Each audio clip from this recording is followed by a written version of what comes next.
Good afternoon. My name is Sue Vida. I am the chief of the library's music division. And I'm pleased to welcome all of our viewers here in Washington, D.C. and online to this very special event, which is part of our ongoing celebration of the 100th anniversary of concerts from the Library of Congress. So,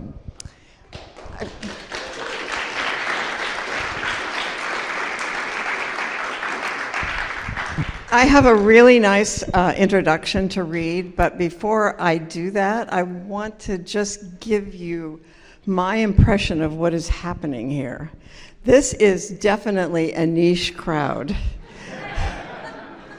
And I think that everybody is here to see Morton Subotnick and Steve Antosca. And of course, the Buchla. This is a story that has been on a journey since around the year 2000, when we got the glimmer of a possibility of getting the Buchla for the music division and for the nation. And it has been put together by many, and I'll read this so that people will have a better idea than my meanderings, but it's kind of something which has, it's sort of like baking a cake, because first there's the Buchla, but it doesn't work, and then it just doesn't belong to us, and how can we get it so that it does work and it does belong to the nation? And the story of how that happened is kind of magical. Maybe it's electrical, I don't know, but at any rate. So today we're going to be treated to a demonstration of Morton Subotnick's Buchla 100 synthesizer, which was recently restored by members of the Modular Electronic Music Systems team. And I'm going to ask you guys to stand up so people can see you. Okay. Chip Flynn, Mark Milanovich, Andrew Northrop. And you will also have a chance to hear from the great composer, Morton Subotnick, and who used this very synthesizer to create the genre-defining album Silver Apples to the Moon in 1967, and also composer Steve Antosca. Both composers have appeared on our concert series in the past over the years, and both have received library commissions. But this event has been years in the making, as I said. The library began exploring the possibility of acquiring the Buchla in the year 2000, with credit to former colleagues Steve Soderbergh and Denise Gallo, who were instrumental in getting the process going, along with our curator of musical instruments, Carolyn Ward Bamford. So put your hands in the air.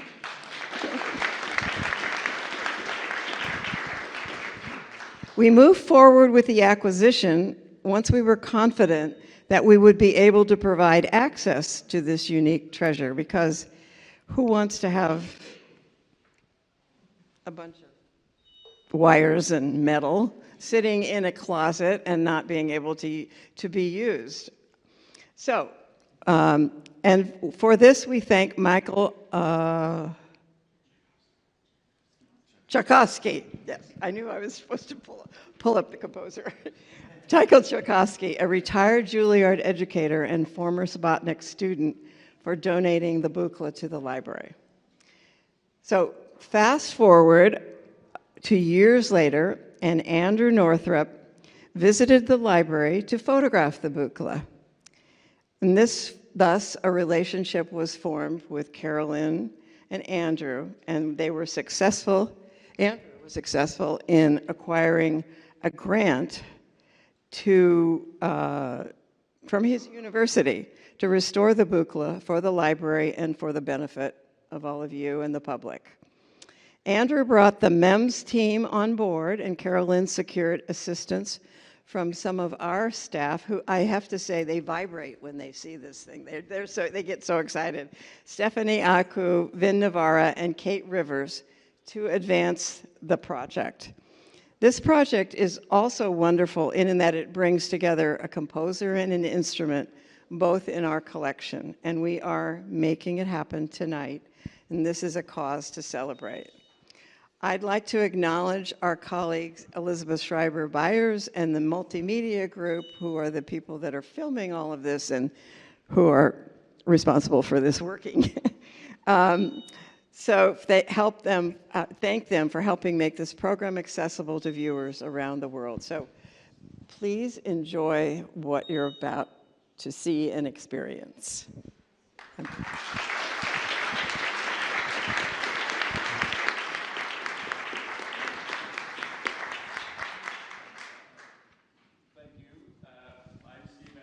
And in case it's not clear, this is Morton Subotnick.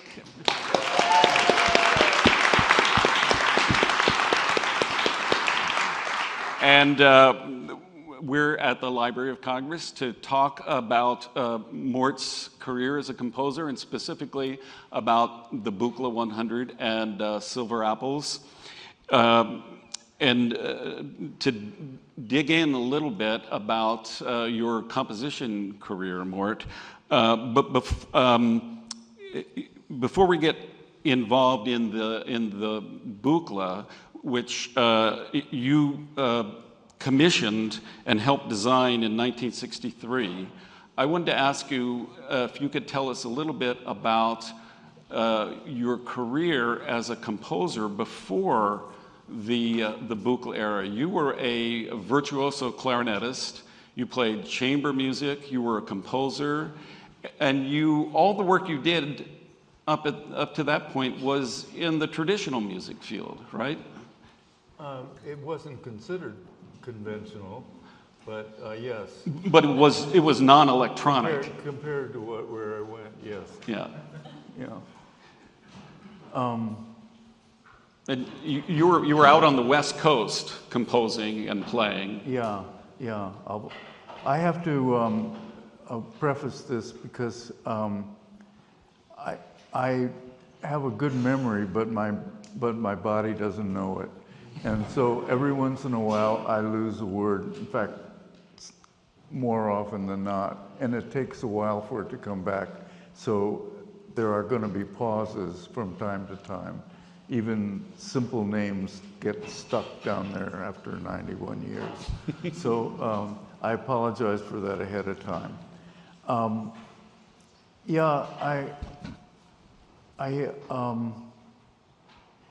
It's hard to talk about. It's such a long time, and so many things have happened, and everything led to everything else. I like to think. One thing I should mention is everything I've got and you're going to see that I bring up is going to be part of the archives here. It's going to connect to my memoir, which I hope to live to see the end of writing with it. But so you're going to see some stuff that is part of the way that works, and it'll eventually be here, so when you come in, you'll be able to actually go through this, and it talks to you and all that, but we're going to talk to you now. It's hard to pinpoint because I was everything by accident. I never intended to do anything that I ended up doing.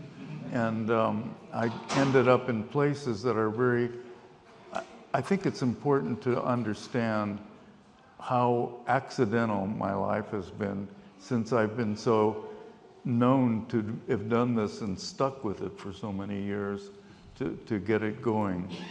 And so I'm going to do just a quick bio up to the point that the technology started.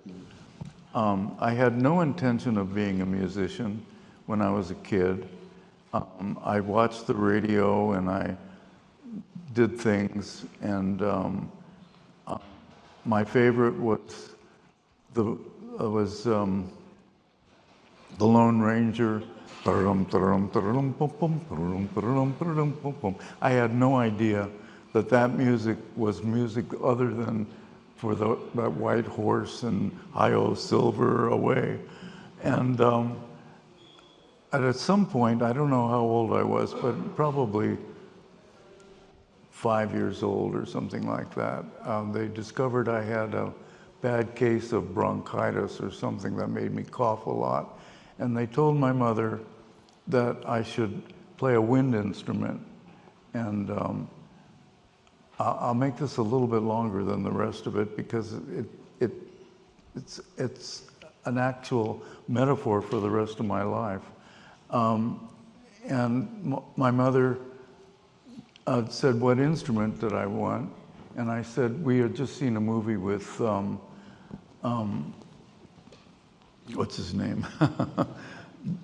Glenn Miller. And thank you. And so, that was the instrument I wanted. It went like that. My mother didn't know what that was. I didn't know the name of it, so we couldn't order it. So she went to the store, she went to the library and picked out a book about names of all the instruments. And it had no pictures and no description of the instruments. It was a book about the names and where the names came from. And so we're reading through the whole thing, the whole list of names. And I come across a name that says clarion. And I don't know to this day why that seemed clarion. And I said, that's it. And it was a clarinet. And so I said, that's a clarinet and that's the instrument only. You sure? Yes. I've all my life been sure, no matter how many times I've been wrong. And this was the first big metaphor for me of being totally wrong. But so I said, I can't wait to get it because then I know I can play with that music. I know exactly how to. And this is opposite the way you would do it, but. So the instrument comes, and it's a clarinet, and I can still feel my heart turn over. And she looked at my face and she said, "It's wrong." I said, "No, it's the right instrument." I didn't know how to put it together. I couldn't do anything with it. I didn't know what the mouthpiece was. I couldn't do anything. So I certainly didn't play with the Rossini at that point. So they had to get me a teacher to even teach me how to put the instrument together. And he was a kid, probably looking back, he was a beginning college student who came to the house for $2 a lesson, a half hour or something.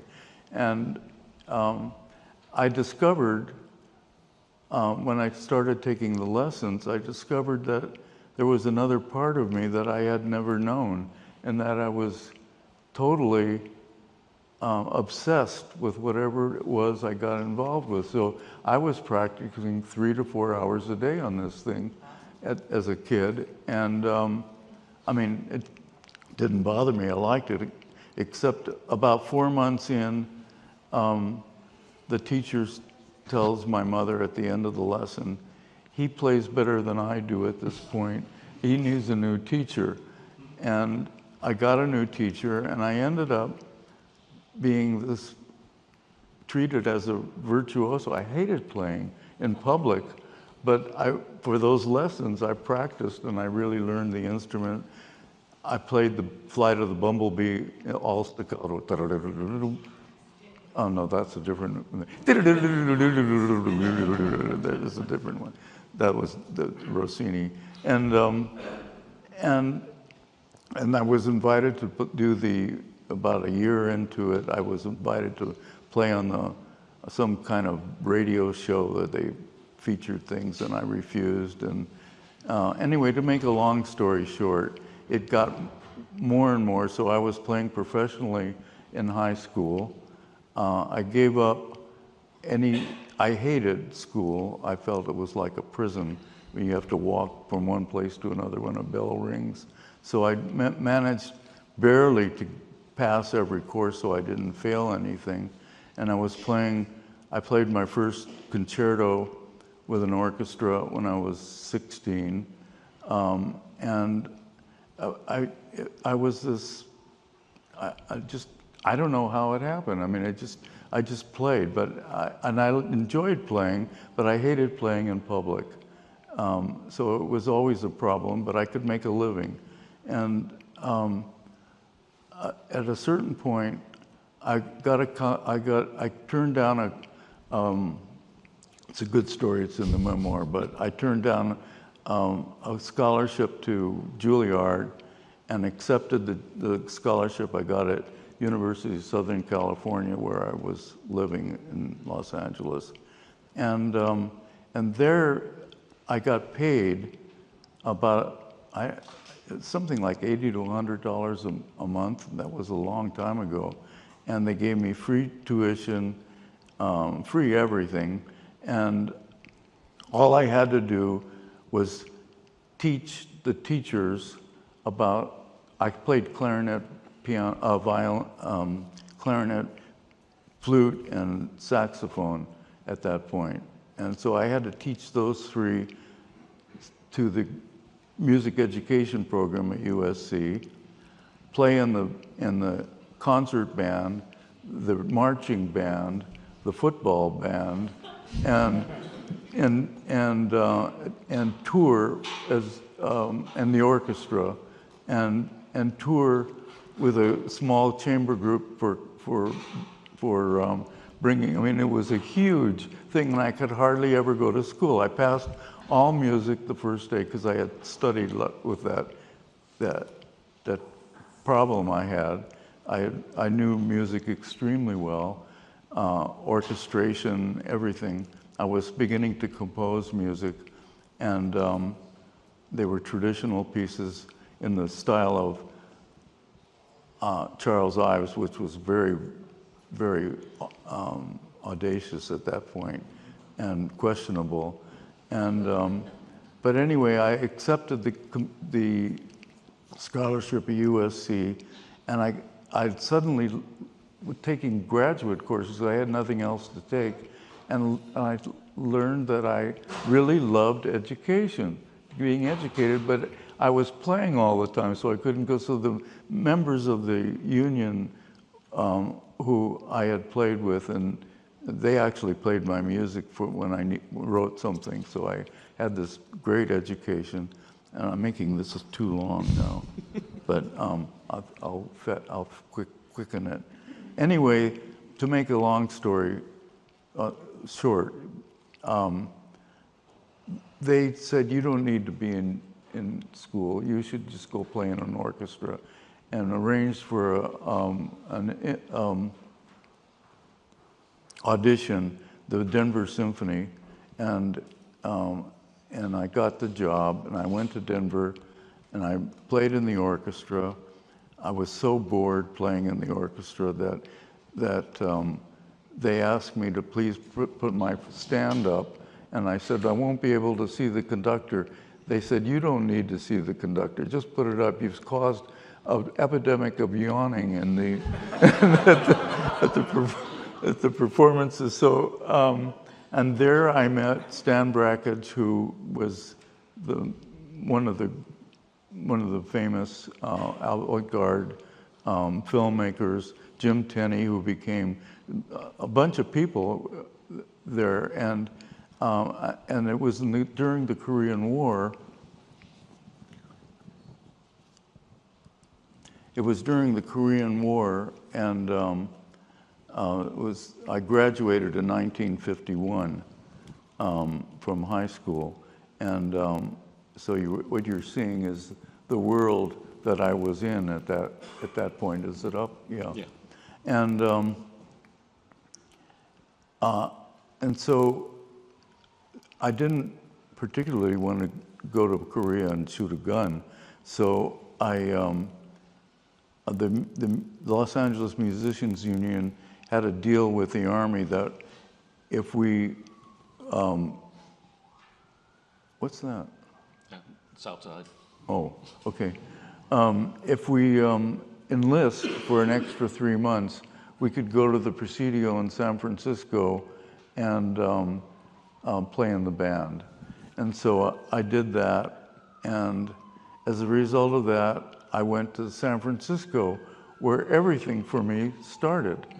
San Francisco was just ripe for that thing, and so I didn't go to San Francisco to do anything. I could just to stay out of the Army is all it was.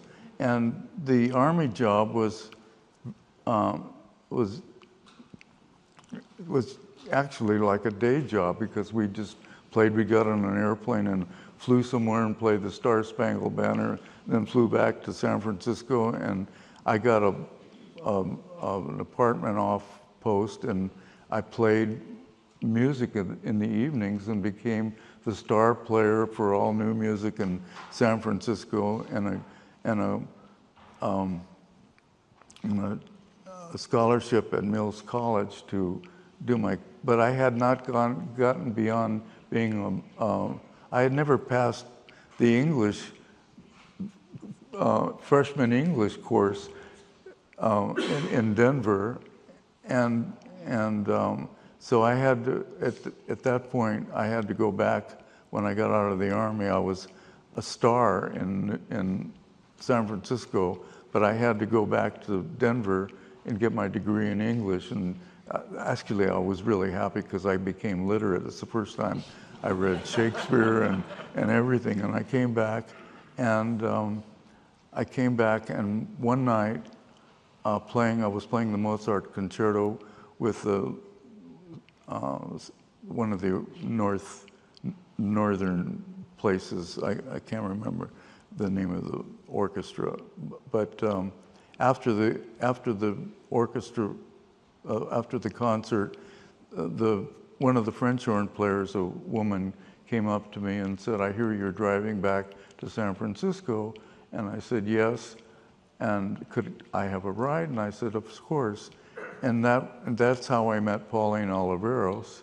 And she introduced me to Ramon Sender, who later now I'll kind of contract the whole thing. But you get the picture here. And through that meeting, we were doing concerts at the conservatory as a group, and Pauline left, and Ramon and I started what became the San Francisco Tape Music Center. And so it certainly wasn't a straight line. And there were a couple of iterations of the San Francisco Tape Music Center, a couple of different places where you worked. Yeah. And eventually the Yes, famous one on right. So Divisadero Street. So this is the schedule of what was going on. This is in the 50s. Yes, this is this was in 54 is when I got back to San Francisco. It was after the 64, 65. That was at the end of the Korean War. And 54. 54, did I say 64? Yeah, 54. So you and Ramon are hanging out in San Francisco, and you developed While I'm in the Army. Yeah. And then after that, we started, Pauline went to somewhere, and Ramon and I decided, we got kicked out of the conservatory, so that was the story. The music was too wild for them. And we got a wonderful review that said, "Concert literally stinks." It was my favorite review. And so 1954, I was known as this wild composer already. I'd been there in the Army, and they played my music, but it was all instrumental music. And Herb Lau from the Actors Workshop in San Francisco was asked. He wanted the most outrageous painter, composer, and whatever. He was going to make a production of King Lear that would be the King Lear of all time. And so he was led to me, And I decided at that point, this is now answering your question. If I remember your question. I decided at that point that I knew about this electronic music that had started. It was just getting started at that point in Paris and in New York and in a few places and in Cologne. And so I decided to make an electronic score instead of a Midsummer Night's Dream sort of music for it. And But electronic music at this point is with a tape machine. yeah, there wasn't electronic. It was technological, but I got 3 cellos out of tune slightly. I tuned them to pluck all the notes. So for the regular music that Shakespeare had asked for, and I got 3 horn players to come in and play the notes, the entire scales up and down, slightly detuned, and then pasted the tapes one after another, put the pluck as the beginning of the sound and overlapping with the, you can really do this. If this is the pluck and you make a diagonal between them, they do a microsecond transfer from one to the other. And so you're actually drawing on tape with an X-Acto knife and then pasting it. Can you imagine? It took me a year and a half to make the music. So you're taking the attack of one instrument and attaching it to the body. Yeah, of but another it's sound. not just attached. It's crossfading, crossfades yeah. at the same, really, really, dong, Right. dong, dong, dong, dong, dong, dong. That it sounded like that, dong, but it's out of tune because I'm only one person. And so all of this was King Lear. That was King Lear. And then you They hated it. They just the actors they didn't want to go on the stage. They just hated it. And then the thing was this gigantic success. All over the world, people were talking about King Lear and this wonderful production. And then they all loved me suddenly. It was an amazing lesson. So the next step was your involvement. You're beginning to get interested in what electronics could do, and there's a great story that you've told me about. You and Ramon decided you wanted to somehow create some electronic modules of some type, and you put an ad in the San Francisco paper to get an engineer to help you create these. What happened? Thank you, Steve. Otherwise, I'll just go on, and I'll be 93 years old before I finish, and the audience will be asleep. But ask the question again. I got it. So what I got involved in was something that wasn't really related to making music. It was, but I told you with the clarinet, I do these things on purpose. So the clarinet, I told you, I hated being in public. And so what I loved about this process is that I could do all this in my own studio. And I'd imagined with all this stuff you see happening during that period, that the new technology was going to come and allow for a composer to be a studio artist. Mm-hmm. And that's where you were leading me, yes, right? Right. So that's where I'm going. Okay. And that meant that I could make this, if I could develop, this was not the way to do it, obviously. This was crazy what I was doing. So I thought, well, there were no machines to do this. So I thought, what I need to do is to invent, and I didn't know anything about technology, to invent a machine that would allow me to do it not cutting tape and take 10, 11 months to get anything going. So I began searching for something, and I tried everything, and then we came to this crossroads with Ramon and Pauline and I. Pauline left, and I had tried just everything, and I just couldn't get it to go, and I decided we decided to put our equipment together, Ramon and I, and make a studio. And I thought I could then find an engineer, and we found one engineer, a high school student who was brilliant, but he really didn't have the chops to do it. And so we got, I won't go into that story, but we eventually left our first place where there were so many stories, it's amazing.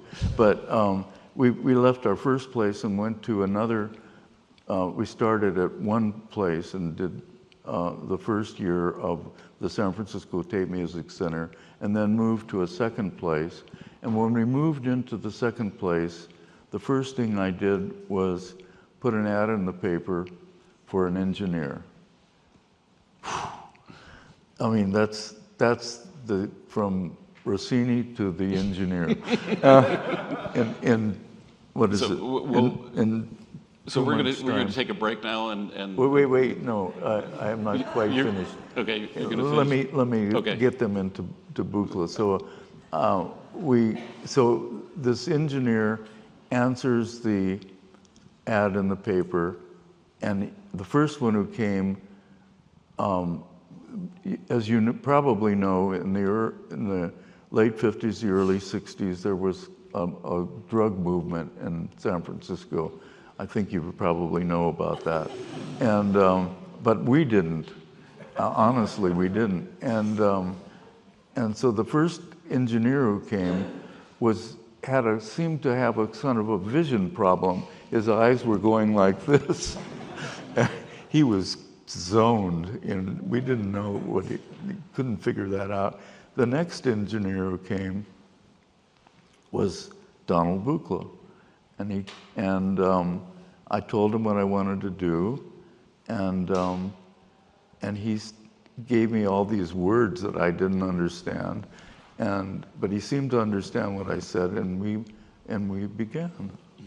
And that was the commission. The commission had no money in it. I just commissioned him to do it. I didn't know you paid money for a commission in those days.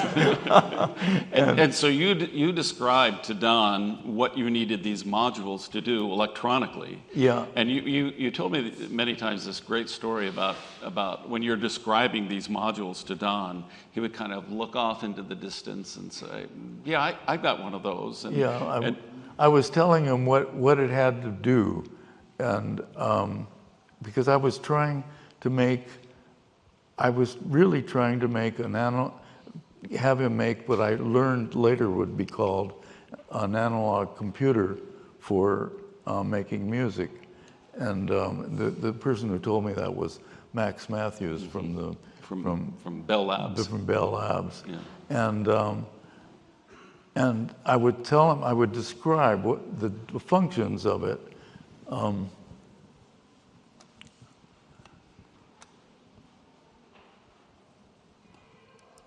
Like that, I'll get to this in a moment, but And that's what we have up here. that's what we have up here, and it's a picture of it.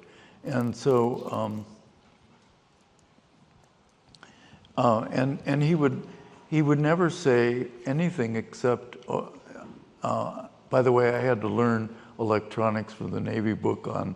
I went to the Navy books on electronics and realized I didn't know anything about electricity, so I had to do the Navy book, and I was such a novice in this. It was crazy, and he never told me what anything meant, so I had to remember everything and go back and read to understand what he was talking about. But I described the function, and his eyes would go up. And he'd go,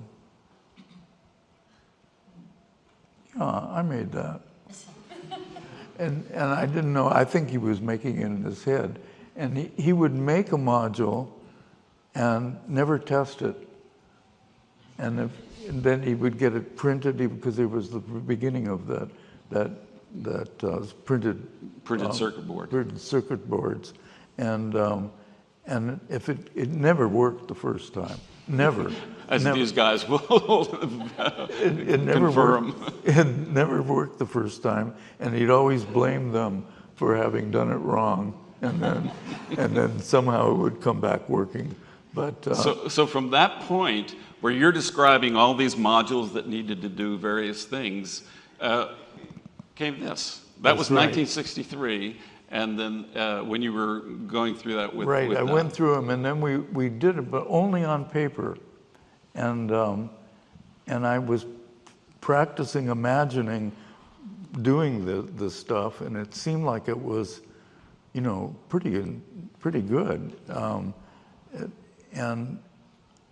But he needed $500 for parts, and the commission of course didn't have any money in it, so we needed $500, and I couldn't raise $500. Of course, that was a lot of money, more than it is today, but still, it was not much money. In the meantime, I was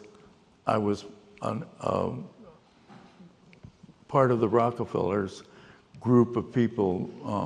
There were 3 or 4 of us in different fields, and we were hired by the time they brought us from wherever we were to go to Rockefeller and in New York, and they would say, what's going on in here, and what kind of music is that, and is that good or is that bad?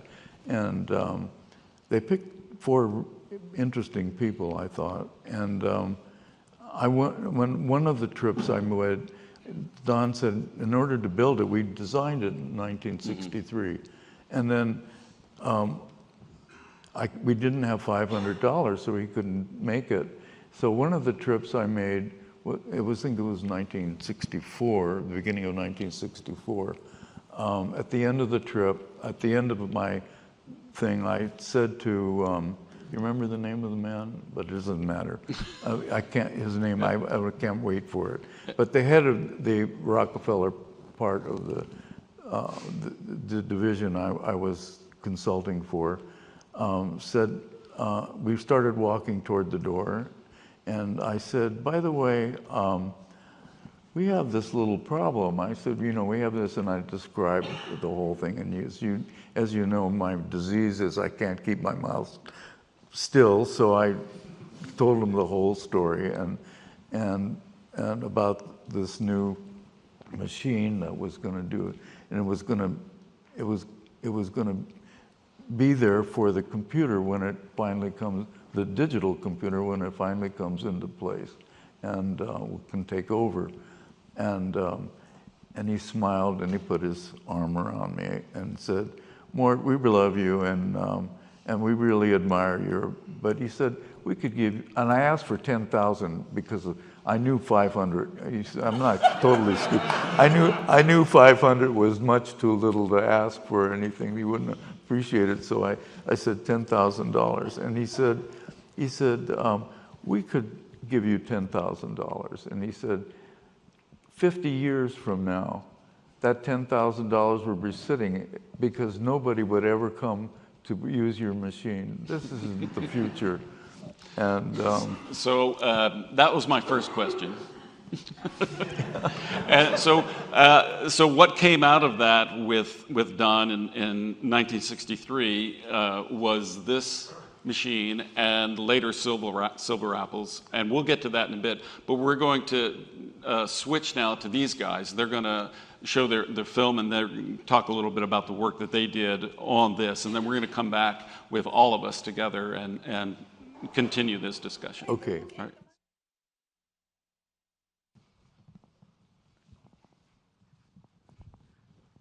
Hello. Hello. Oh, that was partly Andrew, and we did some of the. Yeah, we did it all. Yeah. So it was a team- wonderful that was movie, team- Andrew. That's incredible. Yeah. Yeah, well done. Excellent work. Yeah. Excellent. So my name's Mark Milanovic. This is, Chip Flynn. yeah, I'm from Buffalo, New York, and Chip. I'm from Detroit. Yeah, we both can speak. We met 2018. It's kind of a long road that's taken us here. Basically, long story short, Chip basically had started working on electronics at a very long time ago before we met. Same with myself. We both were into hobbyist electronics. We were building our own synthesizers. And Chip, actually, maybe you can go into how you came into the system at U of M. I was doing an installation. I made a robotic gamelan, and we were set it up, and me and my the partner in my art group, Ape Technology, we were discussing, like, what would you like to see at the museum? And I said, I'd like to see their Buchla. And he goes, actually, the professor here is supposed to be getting it soon in the music department. And he said that, I could set that up. So, yeah, right. So the guy called me, and he said, the professor called me and says, we have this CBS era, that's early 70s Buchla.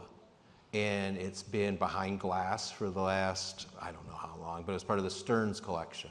I don't really know what that is, but the Stearns collected a bunch of different kinds of instruments, and that was the one electronic instrument they had. So they said, we'd like to take it out of, from behind the glass and get it going. Would you like to work on it? And I went, sure. So I took it apart, and I started fixing it bit by bit. Thing was a disaster. And, as I went along, I made sure to take pictures of everything, to document it, like how everything went together. Well, so now I have all these pictures, and the idea was, I want a Buchla. So I was going to do a photographic process where I thought I would use the pictures and make circuit boards by hand. Yeah, it was kind of a disaster. It kind of worked. I made a couple. It was not going well. And a mutual friend on the internet kind of connected, the wonder of the internet, said, hey, this guy is interested and he has better chops than you on the computer to replicate these things. And I went, I don't know about this guy. And bit by bit, I started sharing a little bit of the information, and he did it. He made it. He says, oh yeah, we can make circuit boards, and that was the beginning of our collaboration and the efforts to do this and go out and try to not only do this, but replicate a bunch of different, like all the Buchla instruments basically is what we're going to try to do. A big question we often get is like, why would you do it the old way? Why would you do it the way they did it in the 60s? And Buchla has been misrepresented so much in the clone market. The problem with a lot of Buchla schematics is that most people work off the CBS schematics, which don't necessarily represent a system at either Mills College or this particular Or what's system. under the hood, so to speak. As Morton had mentioned, Don, of course, never tested anything, so he would just send out oscillators. And we found out very quickly that there are 7 different sine saw oscillators, all different architecture. It's absolutely confusing because we would come across them and we'd be like, what is this? So we always say it's like Pokemon, where we have to catch them all. So every university we go to, we end up finding more revisions. And we're extremely interested in the history of revision because while Don did keep schematics, there really isn't a written record of when specific modules were changed, what caused him to change these things. They all look the same. Like, Yeah. If you look at them at Yeah. face value, they look the same. It's not until Absolutely. like Andrew's movie where you see us opening them up and you wonder, what are they looking at? Like going, ooh, it's this one. It's Yeah. an A. Yeah, Ooh, yeah. haven't Yeah, seen a one lot of those the, before. A lot of the revisions are functional. So some of the modules, for instance, like the early 158 modules, would not track at all. Actually, the first one at Mills has no tuning. So you have to actually audition resistors to tune the module. And you wouldn't be able to get it to track probably over 2 octaves. but Don just kind of sent it. And that's, we deal with a lot of these mistakes. But it makes the systems more interesting because there's a special provenance as to where the modules had originated from. So that's why we decided to do it the old way, because a lot of us, of course, we haven't been able to experience Buchla based on the year we were born. And unfortunately, most of these systems belong in private collections or are spread across the country behind what I would call a paywall for most people. So we set out to go all over the place and collect all this information and then present it as transparently as we possibly could, without building something and saying, like, this is what a 158 sounds like. We can now say, what does a 158 sound like in 1963? What does a 158 sound like in 1970? Small variations, but it's all important history. The other thing that's interesting is that some of the stuff that Don designed and built, he would build it and then think it sounded terrible, and to make one of them, make a prototype, so there's only one of them on the planet Earth, and we go out and find that and replicate it. Yeah. And then we can find out what 6 of them sound like altogether. It sounds pretty cool. Yeah. So the initial, maybe if we go back a few slides to the manual. There we go. Yeah. Next one there. The modular electronic music system is where we got the name for MEMS. On very early schematics, Don had written MEMS and then crossed it out. This was what we think is the first working name for his system, which eventually he had changed to San Francisco Tape Music Center. He actually has a note that I've read where he said he was hemming and hawing over the name of the system. So we thought it was funny to maybe stick with that name and represent like the inception of the system. So that's why we're called MEMS. And this picture on the right here is Chip. This is him at University of Michigan when he first got access to the system. That's an oscilloscope, not a weird cell phone. Yeah. I'm testing something. I'm not on my phone. Since Chip is a machinist and a trained machinist, he was very good at measurement, so that was really important. Most of the copies of Buchla modules are all incorrect panel-wise and everything, and I'm very OCD with that stuff, so I have to make sure that it's completely accurate. He asks lots of questions. Yeah. On the next slide here, this shows the replication process. So on the left is David Tudor's 113 mixer, which exists at Wesleyan University. Now, only one of these exists functionally. The other one is like a strange prototype that's at Mills. But we decided to make a trip out to Wesleyan, and we found out very quickly that sometimes all you have to do is ask. Yeah. You just have to say, hey, can we come and look at your weird old stuff? And they're like, sure. A lot of times professors are, as long as you guys do a talk. Yeah, so we would talk, sure, we would deliver a lecture, and then we would build, then we would take apart their... Oh, and that's a pentaphonic mixer, so it sends it in spatially around the room in 4 dimensions this way, and then one above you so that it shakes the... Tudor's original design was like a down-firing 5th speaker, so you would create like a dome of spatial sound. Tudor, it's funny because Tudor actually disliked the Buchla because Tudor said it wasn't forward-thinking enough, which I find very strange for someone that long ago to say that this, because every time I touch this thing, it's like a time machine into the future. It's just unbelievable. So on the right is our replica. Down to the panel graphics and the artwork, everything was done by hand. So we basically hand trace the circuit boards. On the next slide, so part of what we do besides replicating modules and repairing them, we like to demo and bring them to universities. Now, on the left picture, that's at Metropolitan University, Toronto, formerly Ryerson.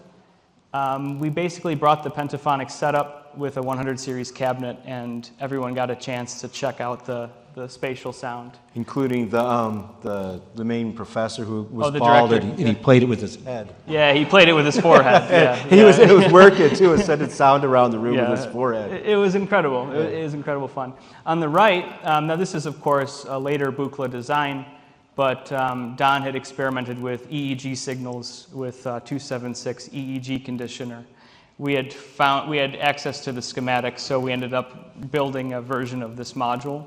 And this is us at a festival called Electric Eclectics, where we do, basically we crowdfund concerts, and we pick volunteers from the crowd. And that module is based on David Rosenboom and his research into the brain control. Yeah, so this is a festival goer basically controlling a 208, like half of an easel, with brainwaves. So we would set up things where, for instance, like an alpha wave would trigger a specific event, beta, and then down the line. And you could actually hear the delineation between the different states of thought. And some people at the festival are in definitely different states of delineated. Yeah. One of the most profound experiences there was we had someone that could speak Bulgarian and English, and she was thinking in both languages, and you would actually see increased activity when she would think in English because it was her second language. It was really incredible. My favorite was the girl that did the push-ups, and they insisted on wearing all the sensors and doing push-ups for some reason. I don't know. Go to the next one. It was interesting. Of course, we're here to talk about this Buchla here. Andrew, of course, was gracious enough to get us introduced to Carol. And we ended up coming out to the library, of course, which you've seen in the footage, and restored the system. It was over a 3-day process at Nova Labs in Fairfax. And we basically worked like animals for 14 hours a day, taking this all apart and putting it all back together. So it was an incredible experience. And part of the purview of that was doing the filming it as well, but also taking photos of the front and back of each module while we had a chance, because it's not something you can see even now. It's hard to see. So I think on the next few slides there's some of those photos of the kind of restoration and of some of the individual modules. Yeah. Oh, look at the peaky shot. That's cute. Yeah. But these are the PCBs, which to me are like works of art. Like, they're incredible. They're kind of, I don't know how intentionally they were to kind of look psychedelic, but we really wanted to kind of capture those. You don't see electronics made like this at all anymore, and I think it's a lost art in a way. Yeah. Oh, beautiful. Yeah.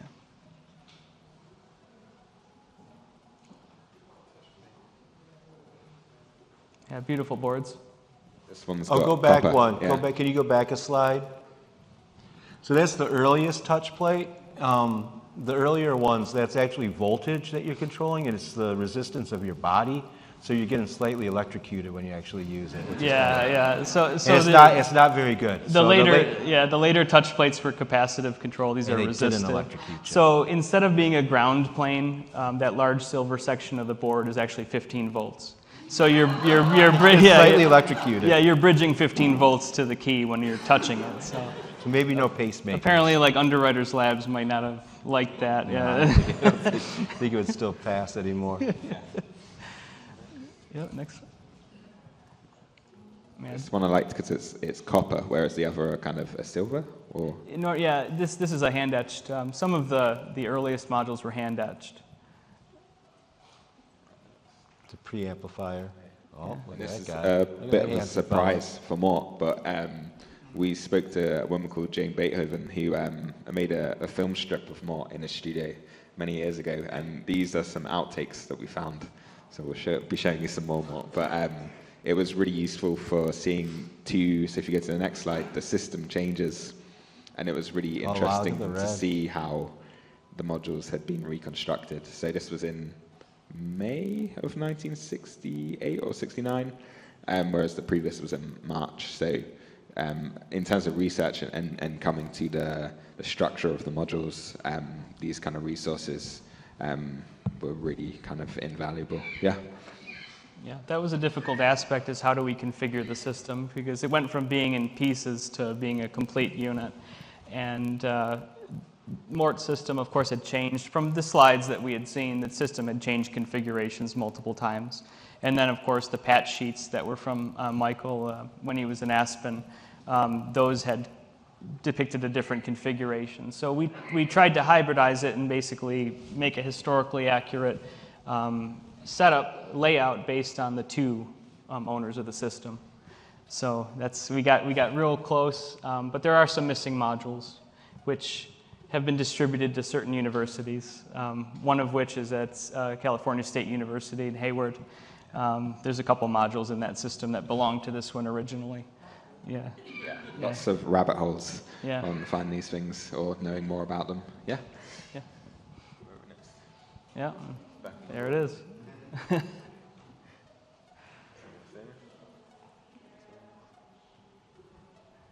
Yeah. Yeah, you got to Yeah, do that. and- yeah. Thank you. Thank you. The two links, so one is the link on the left, the QR code should get you there if we've done it right. It's a blog we penned about the whole process. It's a bit deeper with some extra photos, and on the right is Mark and Chip's website where we'll kind of continually update things and you can find out about different modules and things that they're doing. But yeah, and I think now we're going to kind of do a demo of the system. We're going to do a demo then? Yeah. Yeah, we'll do a demo. Yeah.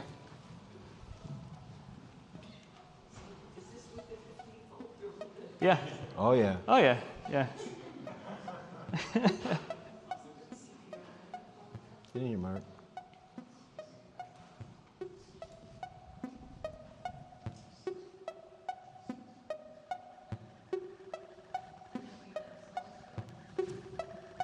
No oscilloscope.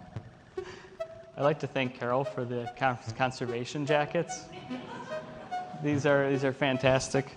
We always joked about how we wanted to do this in lab coats. It's perfect, yeah.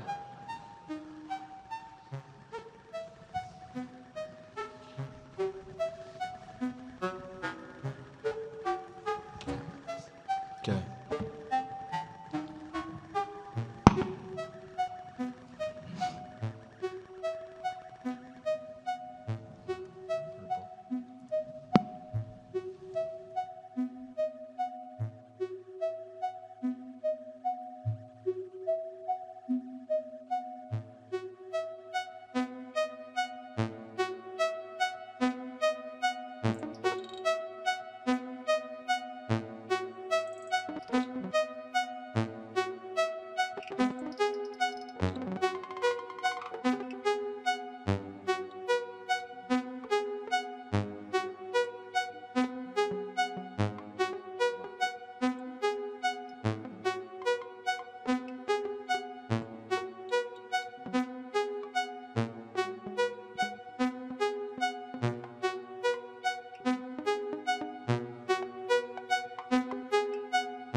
Thank you.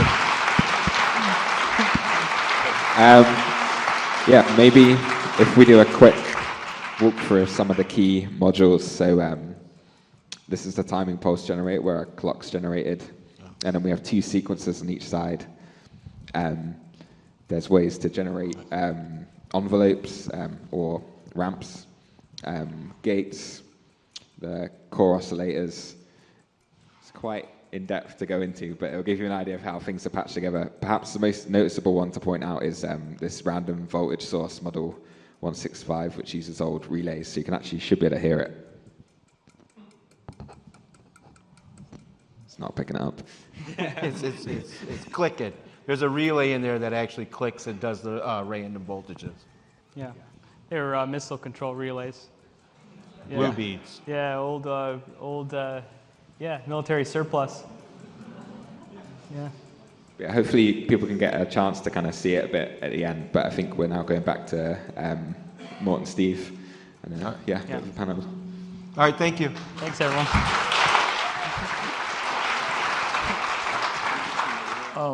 What you just saw was the Buchla that I did Silver Apples of the Moon on. But the truth is, are we there? Can I do this now? Okay. Let's see. The truth is, these oscillators, all the modules that came, when I got it, I was terribly disappointed. I hadn't tried it until I got to New York because the Buchla, the $500, didn't get the thing done in time while I was still in San Francisco. And the King Lear production, the reason I mentioned it, brought me to New York and to run the sound for the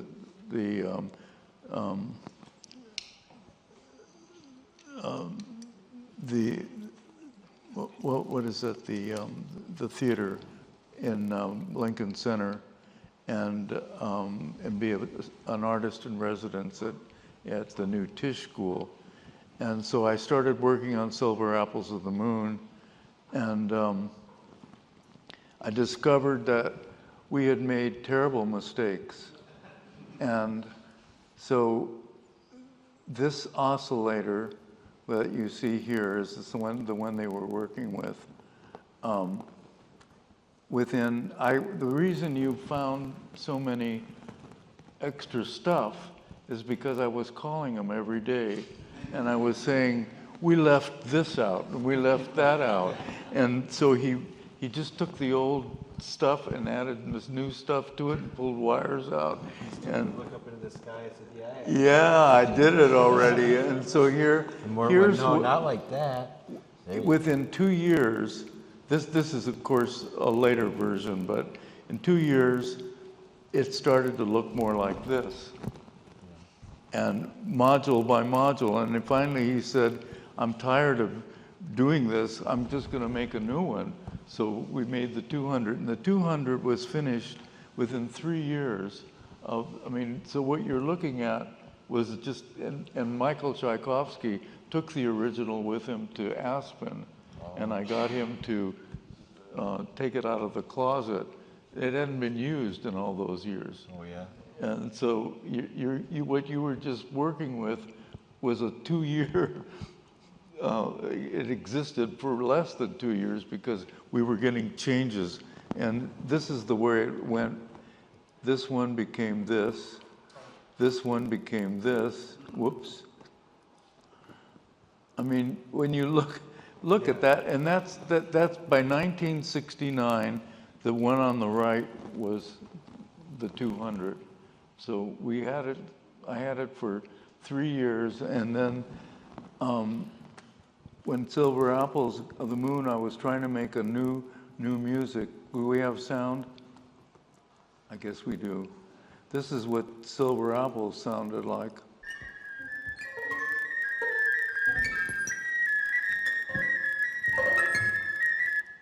It didn't sound like anything anyone had written before, and didn't even sound like what you did. And it was all done. I won't talk to you about how it was all done. We'll never get out of here. But switched on Bach, Moog made a musical instrument, and switched on Bach sounded like what you would do with a musical instrument.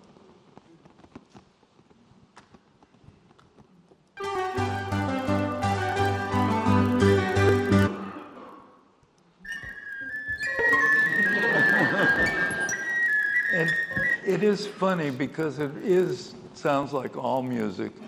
And then I added the envelope follower in 1968 or 69. And because I realized all the touch things were nice, but I could use my voice. I could go,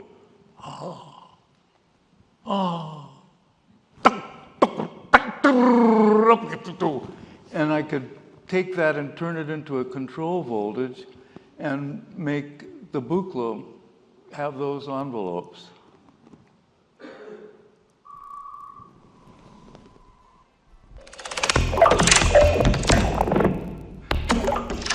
It sounds like my voice, but it's just the envelopes of my voice. Pardon? A weird sounding voice. Pardon?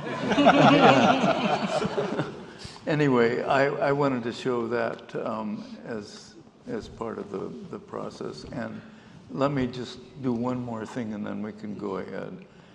The other thing is that the reason I was able to do that is because I knew something about music. And these caves,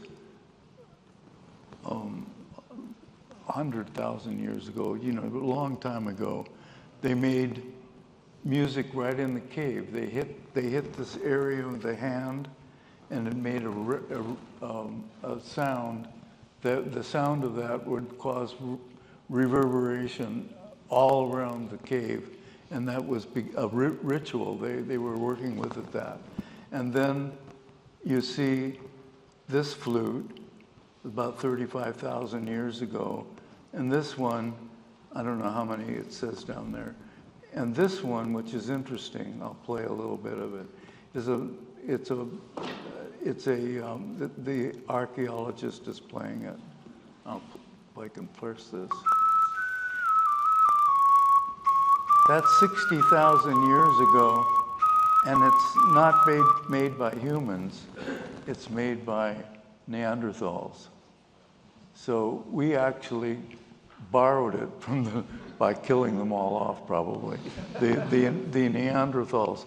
And that scale, the pentatonic scale, is still the most prominent scale for all human beings in the world today.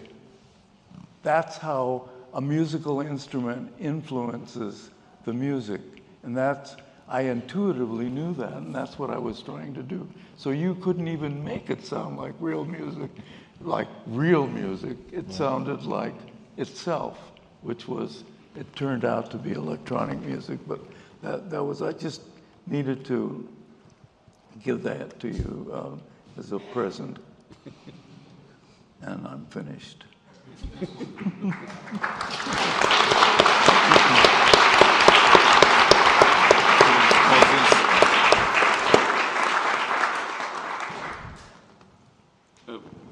We still have a few minutes left. Yes. And there are a couple of things I want to cover with you, Mort. I was thinking the other day that we got started with all of this.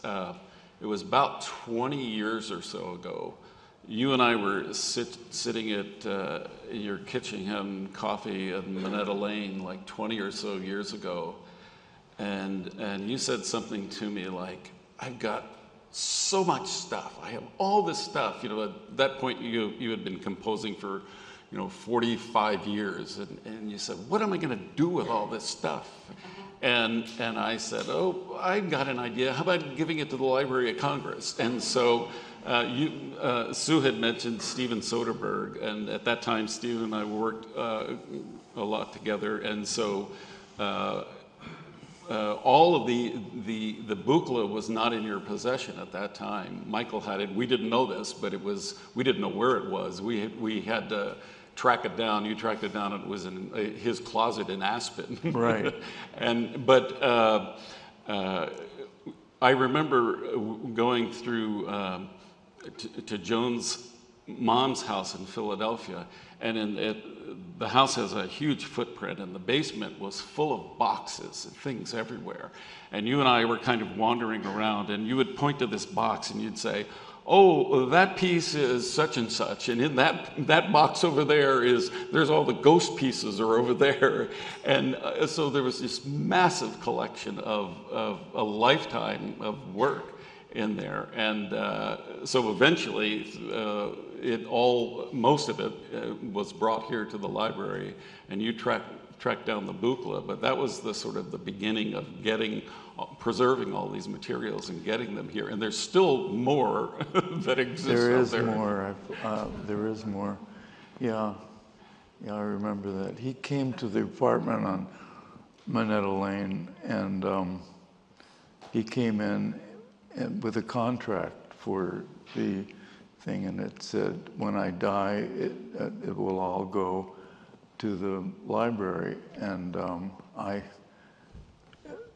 I said, "Is there anything in here that says when I have to die?" The poor guy, he just turned whiter than he was, and he pulled the thing from me and he said goodbye. And he said he was sorry, and he came back with another contract that didn't say that. It said it, but it said it that I could die whenever I wanted to die. So that place on Minetta Lane was not very far from of the studio where Silver Apples was written. This is in the Village Yeah, in New York. I lived there forever. Yeah. So can you tell us a little bit about, in 1966, you're in New York City, and you were on the faculty at NYU, but you weren't really, you No, like gave I one wasn't. lecture a day or a Yeah, week? yeah. So they brought me, I think I mentioned this, I came to run the, God, I can't remember the name of the theater in Lincoln Center, the theater. In any case, pardon? Yeah. The what? No, it was. Oh, anyways, it's the theater and Broadway theater in Lincoln Center. Vivian Beaumont. Vivian Beaumont. Right. And also it's a long story, so I won't go into the details. But also the beginnings of Tisch School brought me in as an artist in residence, and I could give one lecture a week to the student body, which was about 100 kids, on anything I wanted. So you had a studio on Bleecker Street. But I didn't want to be on a college campus. I told them that. I didn't know NYU didn't have one. But, and I said I wanted to be separate from the campus, so they owned this building on Bleecker Street that was right across from where all the rock bands were going to be playing. Were playing. I didn't know anything about the rock bands or anything. I was oblivious to the rest of the world. And they started coming in nightly to my studio. I would, oh gosh, I would have to not go off on a tangent here. But they kept coming into my studio. People would come. I was working all night long, and I worked all day long too, but I was raising my 2 kids, so I had spent time with them when they got home from school, and then I had someone stay with them when they went to bed, and I would release them and then get the kids off to school and go back to my studio. The kids would come to my studio when they got home from school, and that's when I would go back and stay with them until they went to bed at night. So it was this procedure, and these guys would come in at 2 o'clock in the morning after they played, and they would just sit. And you wouldn't believe it, but that was a period of when people were really out of it. But these guys would have a real conversation. They would say, and they never introduced themselves. I didn't know who they were. And one night, this guy comes in, always at 2 o'clock in the morning. This guy comes in, there were already 2 people sitting on the only sofa there while I'm working. They didn't say hello or anything. And this guy comes in, and he's dressed right. He has Levi's on and a Levi jacket and some kind of work shirt. People had the beatniks wrong. They were workers. They wore working clothes. But there was something wrong because his pants were pleated. They'd been to the cleaners, unlike yours, let's say, or mine. And so I thought there was something wrong with him, and I'd been giving lectures on this whole thing, the new music. As you can see, my mouth just keeps going. So I was talking a lot in public. And he comes in and introduces himself, and he gives me a lecture about how there was going to be a new music, and it was going to be for the record label. And he was going to offer me the first commission for a record. And he said his name was, it jumped out of my head. So I'll skip it, but his record company was None Such. And so I go back home the next morning to get ready to wake up the kids. And but before that, you had told him you didn't. Oh, I kicked him out because I thought he was kidding me. So yeah, thank you. So I kicked him out. I said, leave. And he didn't go, and I moved toward him, and he said, okay, I'm going, and he left. Jack Holzman was his name. And I finally met him. If you ever see my what is called the movie, the documentary on me, I have a wonderful interview with him later in life when we come together. It's great. Anyway, so he leaves. I go home, and I pull out the record I'd been using. It was a Bach Brandenburg Concerto on this label that you could buy the records for 99 cents, long-playing records, and it said none such. I thought he was a joke, and I tried reaching them. They didn't have a phone number, so they were part of another company. So all day long, I thought, that's the way it goes. You know, you're lucky here and you're unlucky there. So I go without the commission. That night, he comes in again, and I'm at the same time, 2 o'clock in the morning, with pleated pants, Levi's, and he says, as I came to him, I was going to get on my knees and say, he offered me $500 for the commission, and I said, I was going to get on my knees and say, I really apologize, I'll do it for nothing.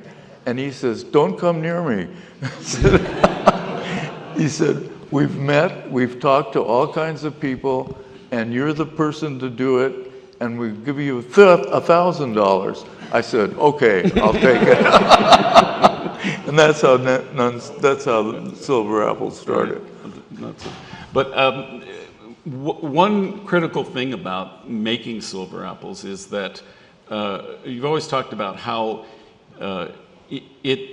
the Buchla is not really a performance instrument. Right. This was created over months, layering and layering and 11, layering 11 months, sound. Because that's when it was due. So what you saw these guys do, so it was done at 11 months. Right? So what you saw Mark and Chip do up here, you were doing for hours and recording on tape. Yeah, and I would make multi-track tape. I would load this was the computer at NYU. They bought it for me. That's why it was in Tchaikovsky's closet. And when he went to Aspen, it stayed in he was my assistant there, because I didn't want to grade the papers for 100 kids, and he did that for that one lecture I gave a week. And so he took it away. They didn't want it. What do they need it for? So they gave it to Michael when I left. Well, we were just talking about the process of creating Silver Apples. Apples. So the way it was for the metaphor was the painter in the studio. This was going to be an easel. That was my metaphor. A musical easel for the record player. The record player was going to do the playing, and so this was to this day when I say this, I'm just in heaven, because I would never have to be in front of an audience, and they would, and it was a better metaphor, I thought, than the painting. The painting was very expensive. You only have one of them, and if you make a copy of it, it's not worth anything. But this was coming directly from the technology, the new technology. So it was a brand new genre of all sorts. The composer as a media artist. As the composer and the performer. And there is, if you think of it with the easel, the performance, I think that's a good way to look at it. It was a good metaphor. The palette is there you have the colors. And that was things that made sound, the oscillators, the white noise, and so forth. And then there is the little thing where you put them together and you mix them up and you make a color, and that's the those are the modifiers. And then there's the brush, which is the interface, the keyboards, the sequencers and things like that. So it was a perfect metaphor for this, and it kept me going. But it also left me with mistakes, because I was all done without trying anything for 3 years. We went almost 3 years without having completely programmed it, but all on paper. And it looks great. And you can even play it, right? And it works. But it wasn't what I wanted. You couldn't do what I wanted. So I kept right off the bat, and I hadn't used it until I moved to New York. The first one was with, I went to Mills College, and I ordered a batch of it that went to my studio in New York, but it didn't belong to me. So that was the thing. So, but if you can imagine that I started working in 1966 on Silver Apples of the Moon, and by 1968, I had gone to the added the envelope follower, because it's in the series there. And by 1969, we had the 200, which is, so this only lived for 2.5 years and went into the cemetery of Michael Tchaikovsky's closet. But it has the history of what became Silver Apples of the Moon, which started, evidently just lots of stuff that kept going. Mark and Chip and Andrew, do you guys have anything you want to add to that? Any other? Pardon? I just want to see if they have anything they want to add to that. Oh, I would have to tell you, the keyboard with 10 keys. Oh. Yeah. Is that because you have 10 fingers? No, because you don't have 10 fingers. You only have 8 fingers. You can't get this thumb up on it, right? Right. Easily. You have to learn the piano, and that takes you the first 4 years of the piano is how to articulate the thumb. So no, it was because Ramon and I had contact with automobile graveyards and where they get metal that sounded good, and we also had an insurance company that bought out what is now called hi-fi stores. I don't know what they were called then, when they burned down. And the one burned down, and it had 20 walkie-talkies and 10 loop machines from radio stations. Oh, wow. So it cost us $50 to buy the whole thing, and we didn't have any money in the bank, but it's easy to make out a check for $50. So we did that, and then it bounced a couple of times, but we sold all the walkie-talkies, and we're left with the 10 loop machines. That keyboard was designed to play the 10 loop machines, and that's why it has decay on it and everything. It was great. And we could replace the tapes, so we could make tapes of anything we wanted. Makes us wonder what happened to those tape machines, those loopers. Where are those? They're loopers? around. I have them. So one of the sound really cool. Yeah, they're great. They're in one of those boxes that are still. Do we have time for questions or? But I have one question for Mort. Did you ever learn how to play the Lone Ranger on the clarinet? Oh God, I could play that. But I didn't play it the first day. I'm sure, but I just wanted to know. I also found out where it was from, and that's what brought me to learn orchestration, and I did that from books from England. I got a used bookstore. I bought a whole thing at Counterpoint, all that, and yeah, I really did. I learned that. So, I can learn too, not just talk. You're good at talking, that's for sure. That's it? That's it. That's it? That's it. That's a wrap. You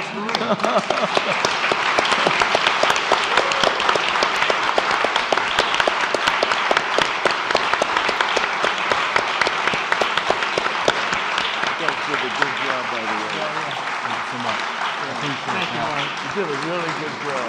Thank you. But now you know why there were so many versions in there.